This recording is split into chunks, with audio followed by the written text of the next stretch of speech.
Is it just me or is it...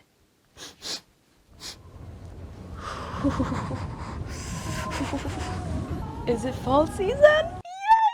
You have no idea how excited I am for fall. I just love everything there is to it. From the scent of fall, all the chai lattes, the beautiful colors, everything just feels crisp, you know what I mean? I thought that I would recommend you guys some of my personal favorite thriller reads that I've read so far. And I'm no expert in thriller whatsoever. That's not what I'm saying. I just want to recommend you guys some books. Then we can talk about it because I need more friends to talk about books with too. Whatever, English is not my first language. I also wanted to show you guys some of the books that I plan to read this fall, if that's okay. Yeah? Okay, cool. Go get yourself some tea, girl. I'll wait. Don't worry, I'm waiting.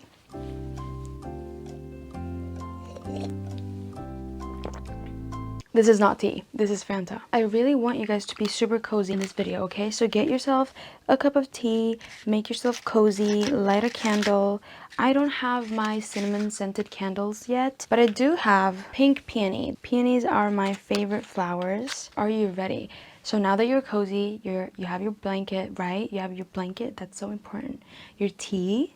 Yeah. What flavor? I hear chamomile? Chamomile tea? Oh, okay, love that. I want you guys to like really envision that we're at camp because I so badly want to hang out with you guys. We're at camp, okay? And I'm the little camp leader thingy and I'm gonna read ghost stories for you, except they're book recommendations. That's the vibe we're giving today. I'm gonna go get a blanket and then we're gonna jump into bed. Not like that. Ooh. Ooh. The first book that I'm gonna recommend is The Housemaid by Frida McFadden. Close your eyes and imagine this. You are hired to work as a housemaid for the family named Winchester. You clean their house from top to bottom, make sure that everything is squeaky clean. You put meals on their table, and you even pick up their daughter from school. One thing that you couldn't shake off when you arrived at the house was this mysterious gardener. He seemed like he wanted to say something, but he doesn't speak English. But he did seem to warn you about something. More strange events happen the longer you stay in the house. The mother that seemed so sweet in the beginning, she doesn't seem so sweet anymore. She lies, she makes things up, and you end up taking the blame for everything. But at least her handsome husband is nice to you. He reassures you and he comforts you and apologizes for his wife's behavior. And you notice yourself blushing at his handsome features and his soft brown eyes. He is the perfect husband and he doesn't deserve the way his wife treats him. Anyway, your employers give you a room on the second floor. You enter the room. It's very small and a little claustrophobic. There's something unsettling about this room. First of all, it doesn't seem like a room. It's small, tiny, like a walk-in closet. Second of all, it only locks from the outside. Dun dun dun! Next up, we have Never Lie by the same author, Frida McFadden. Imagine this. Close your eyes and imagine this. You and your husband are newlyweds. You guys are looking for a place to call your new home. And you end up touring this house, a house that is pretty far from civilization. The air is cold and the snow rests on the ground. And you're eagerly waiting for your realtor to arrive so that she can show you around the house. And then time passes and you realize she is not gonna show up. And then BAM! It's night. A blizzard hits and you are stranded. Although your husband doesn't seem too concerned about being stuck in a creepy old house. He even likes the house and mentions that he wants to buy it. But you don't want this house. This house is creepy. And to make matters even worse, do you know who lived in this house? No? Okay, let me tell you. The house used to belong to Dr. Hale, a psychiatrist who vanished without a trace. So you're stuck with your husband in this creepy old house. What can you do? You snoop around, you look around to see what you can find, and you do end up finding some things. So while you're exploring the house, you find these tapes, recordings of Dr. Hale's old patients.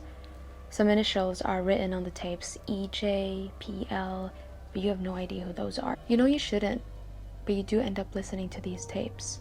You listen to them one after one, hear about a patient that is manipulative and even threatens Dr. Hale, and another one who is a survivor of a murder. And the more you listen to these tapes, the more you feel like you're getting closer to knowing the truth of why Dr. Hale vanished in the first place. But is it the truth?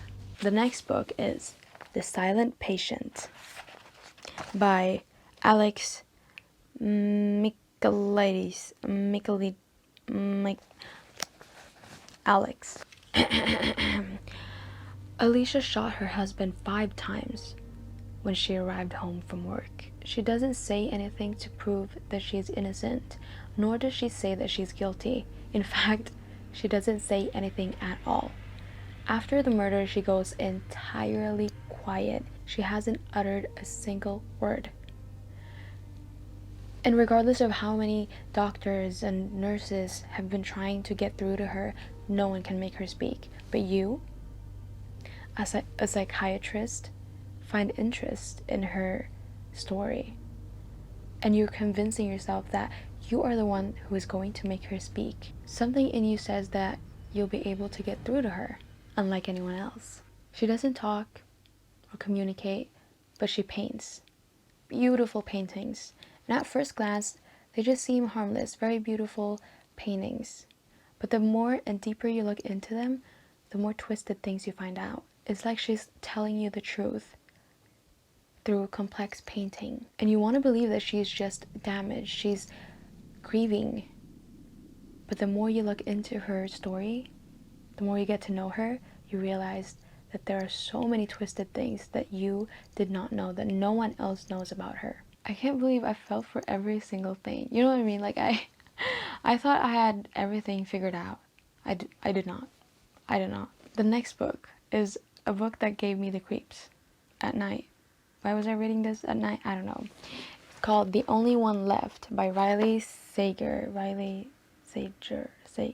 Guys, I'm not good with names. In 1929, the Hope family was murdered. Except for one family member, Lenora Hope. Although she claims that she is innocent, that she had nothing to do with her family's murder. But obviously, no one in this town believes her. Most of them believe that she is, in fact, guilty. Until today, she lives in the very same mansion, Hope's End Mansion. Yes, the mansion that her family was murdered in. Now close your eyes. Hope's End Mansion is located at the edge of a cliff, and everyone in this town knows the story of Lenora Hope and her family. There's even a schoolyard rhyme written about it. At 17, Lenora Hope hung her sister with a rope, stabbed her father with a knife, took her mother's happy life. Wait, should I sing it? Low-key, that would make it scary.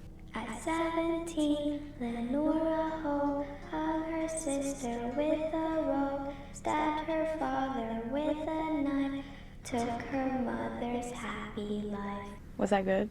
Present day Lenora, she can't move, she can't speak. Almost her entire body is paralyzed, except for her hand. I believe it's her left hand. She is in need for a caregiver. And who are you? Yes, a caregiver. You are hired at Hope's End Mansion to take care of the Lenora Hope. The only body part that's left that isn't paralyzed, her hand, yeah? She uses that to write. And she writes and tells you the truth. The truth of what happened that day in 1929 at Hope's End Mansion. But a supposed killer is telling you the truth of a murder they survived? Is it really the truth? The last book that I want to recommend to you guys, I don't have it, but I've read it on my Kindle. The book is called We Used to Live Here by...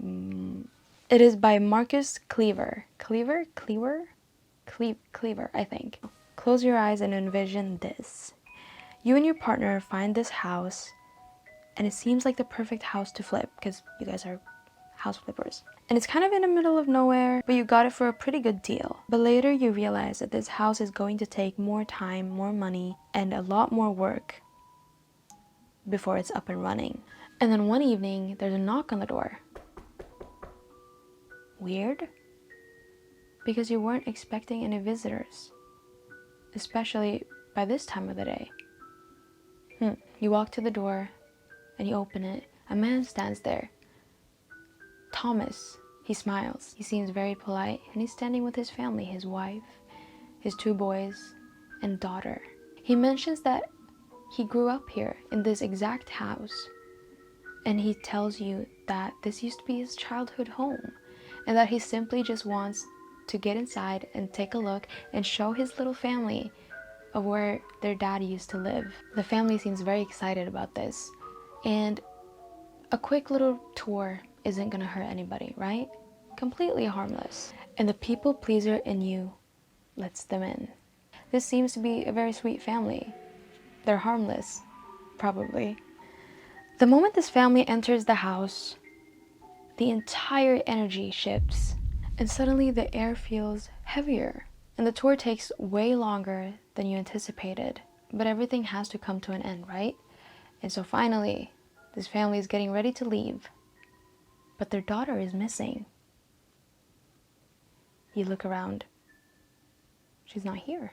But the dad reassures you that this is complete normal behavior from their daughter, and she'll resurface very soon. But that is just the start of the craziness. And once you let them in, they never leave. Dun dun dun! And now I want to share the books that I plan on reading these upcoming weeks. So first we have Hidden Pictures. I've heard good stuff about this. This is a girl who's offered a job as a nanny, and the kid that she is babysitting is creepy. He is drawing weird pictures, and it seems that the pictures he is drawing are of this woman. But this woman is dead. There are illustrations. I don't want to look into too much because I don't want to get spoiled. But there are some there are some actual illustrations in the book, which I think is so cool. And then we have What Lies Between Us by John Morris. Apparently this is about Maggie and Nina. I have to see which one is which. So Nina and Maggie, they have dinner together every night. And then after their dinner, Maggie helps Nina, right? No, actually the other way. Nina helps Maggie back to her room in the attic where she is chained. Because apparently Maggie has done something unforgettable to Nina. And I'm very curious to find out what that could be. And then we have YA Mysteries. I'm currently reading The Naturals, which I'm finding so fun. So this is the reappearance of Rachel Price. So this is about a girl named Belle. Her mom has disappeared. She disappeared 16 years ago. She's been presumed dead. The Price family agrees to filming a documentary. And Belle is kind of just like tired of this and wants filming to end. But then her mother reappears. And then it gets crazy because her life will never be normal again. Then we have The Inheritance Games. This is about a girl named Avery, I think. Yeah, Avery. She has a plan for a better future, but that plan gets interrupted by her receiving a good amount of fortune, a good amount of money from a Tobias Hawthorne. The only catch is that she has to move into his house, which has like secret passages, very like mysterious stuff going on, riddles and codes. But she's not alone in the house because the Hawthorne family lives here, including his grandsons. Who was it? Grayson and Jameson, right? Grayson believes that she is a con woman, and he is very determined to take her down, while Jameson, he's finding her interesting, it seems. I'm very excited to read this book.